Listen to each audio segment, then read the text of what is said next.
Hey, this is Mitchell from Soundbridge. Before we begin the tutorial, please take a moment to like, click the notification bell and subscribe so you're notified every time we release a new video tutorial. Doing so really helps us out with the YouTube algorithm and we appreciate the support. Let's continue with the video recap of our latest blog tutorial where I will show you how to improve the sound of your house drum groove.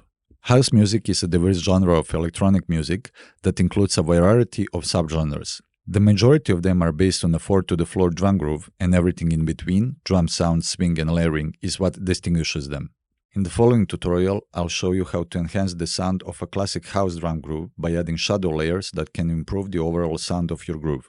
As evidenced by the project, I begin with the basic groove that includes kick drum, clap, shaker and hi-hat sounds. Let's hear it.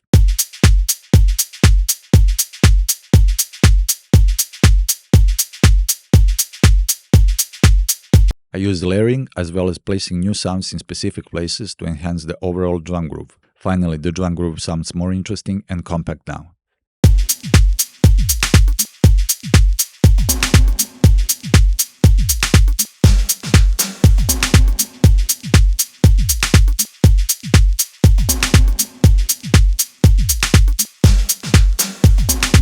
I hope you will find this technique interesting, and for a full blog article, please visit our website at sunbridge.io.